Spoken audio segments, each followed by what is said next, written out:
Hello NEET aspirants. तो जिस भी बच्चे को यूपी काउंसलिंग में पार्टिसिपेट करना है तो फाइनली यूपी डीजीएमई ने उसकी रजिस्ट्रेशन की डेट रिलीज कर दी है एंड ऑलरेडी मैंने इसके ऊपर एक वीडियो बना दिया। अगर आपने वो चेकआउट नहीं किया है तो जल्दी से जाके चेकआउट कीजिए। एंड इस वीडियो में मैं आप लोगों को पूरा डिटेल में समझाऊंगी कि पूरा रजिस्ट्रेशन का प्रोसेस क्या है एंड काउंसलिंग का पूरा प्रोसेस क्या है, आपको कैसे स्टार्ट करना है एंड कैसे क्या क्या करना है। क्योंकि रजिस्ट्रेशन के टाइम पे बच्चों को काफी ज्यादा इश्यू आते हैं, आपको भी वो इश्यू फेस ना करना पड़े, तो इसलिए आप ये वीडियो पूरा एंड तक देखिएगा, ठीक है।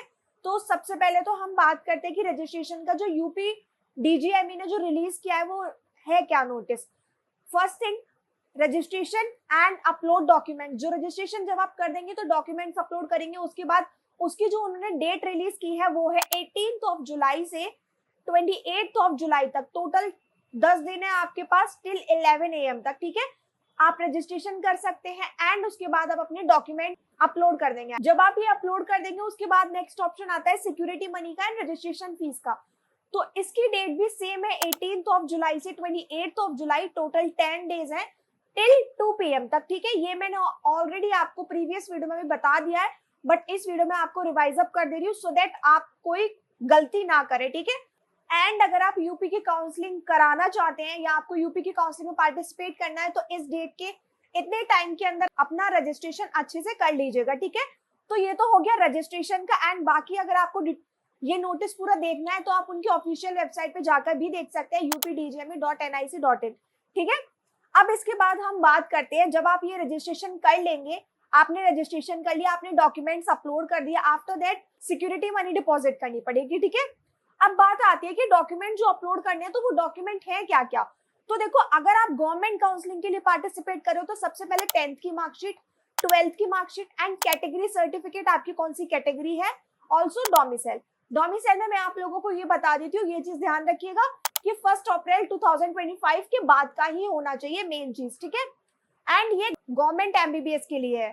अगर आप प्राइवेट में पार्टिसिपेट करना चाहते हो तो उसके लिए आपके पास सबसे पहली चीज आप क्वालिफाई होने चाहिए, क्वालिफाई मार्क्स होने चाहिए। एंड अगर हम बात करें कुछ रैंक की कि क्या रैंक रहेगी for government and private, for government के लिए अगर आपकी रैंक कुछ 28,000 से 32,000 के बीच में देन इट्स अ सेफ।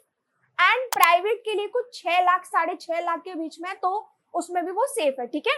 अब ये हो गया, जब आप रजिस्ट्रेशन कर देंगे देन आप सिक्योरिटी मनी डिपॉजिट करेंगे। तो सिक्योरिटी मनी कितनी रहती है, फॉर गवर्नमेंट के लिए सिक्योरिटी मनी रहता है 30,000 and for private MBBS colleges security money is 2 lakh, ठीक है। And for private BDS 1 lakh.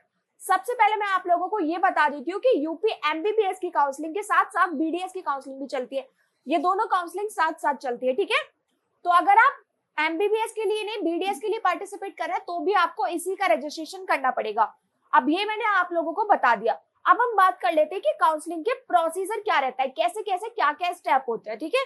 सबसे पहले आप रजिस्ट्रेशन करेंगे, जैसे ही आपका रजिस्ट्रेशन कंप्लीट हो जाएगा देन आप अपने डॉक्यूमेंट्स अपलोड करेंगे। डॉक्यूमेंट्स अपलोड में काफी सारे बच्चों के डॉक्यूमेंट्स रिजेक्ट भी हो जाते हैं, ठीक है। तो वहां पे आपको एक नोडल सेंटर फिल अप करना पड़ेगा। सेकेंड थिंग आपकी आ जाती है, आपको फीस डिपॉजिट करनी है, रजिस्ट्रेशन फी की एंड सिक्योरिटी मनी का भी फीस डिपॉजिट करना है। एंड वन मोर थिंग, जैसे अगर आप किसी कैफे से या किसी दुकान से करा रहे हैं, आप अपने अकाउंट से ही पैसे कटवाइएगा सिक्योरिटी मनी के, क्योंकि बाद में रिफंड आता है तो वो सेम अकाउंट में ही आता है, ठीक है। थर्ड स्टेप यहाँ आ जाता है डॉक्यूमेंट वेरिफिकेशन का। आपने डॉक्यूमेंट अपलोड कर दिया, अब आपके डॉक्यूमेंट वेरीफाई होंगे। कभी कभी कुछ बच्चों के अप्रूव भी हो जाते हैं एंड कुछ के रिजेक्ट भी हो जाते हैं। जब आपने जिसके डॉक्यूमेंट्स अप्रूव हो गए उसके बाद अब आपकी आएगी मेरिट लिस्ट। उसके बाद नेक्स्ट ऑप्शन होता है choice filling and log. Main चीज जिसमें बच्चे काफी ज्यादा गलती करते हैं, चॉइस फिलिंग तो कर देते हैं लेकिन चॉइस को लॉक नहीं करते हैं। एंड इफ अगर आपने चॉइस लॉक नहीं किया है तो इट मींस आपका राउंड 1 में चॉइस बिल्कुल नल रहेगा, 0, एंड आपको कोई कॉलेज अलॉट नहीं होगा। तो ये चीज आप ध्यान में रखिएगा, चॉइस फिलिंग कीजिएगा एंड चॉइस लॉकिंग जरूर कीजिएगा। एंड वन मोस्ट क्वेश्चन जो हर बच्चे के दिमाग में रहता है कि हम कितने कॉलेजेस फिलअप कर सकते हैं। चॉइस फिलिंग में आप maximum number of colleges fill कर सकते हैं, ठीक है। जब आप चॉइस फिलिंग कर देंगे उसके बाद आता है अलॉटमेंट लेटर। इफ अगर आपको कॉलेज अलॉट हो जाता है तो आपके पास आता है अलॉटमेंट लेटर, मींस आपको कॉलेज अलॉट हो गया है। एंड उसमें आपको एक नोडल सेंटर प्रोवाइड होता है, या तो आपने फिलअप किया था वो, या तो कोई एक नया नोडल सेंटर जिसमें आपको अपने डॉक्यूमेंट्स लेकर जाना होता है फिजिकल रिपोर्ट के लिए। जब आप वहाँ फिजिकल रिपोर्ट के लिए जाते हैं तो वहां भी आपके सारे डॉक्यूमेंट्स वेरीफाई होते हैं। तो ये पूरा प्रोसेस था काउंसलिंग का कि कैसे क्या क्या प्रोसेस होता है। मैंने पूरा ही आपको डिटेल में काफी अच्छे से इजी वे में समझाया है।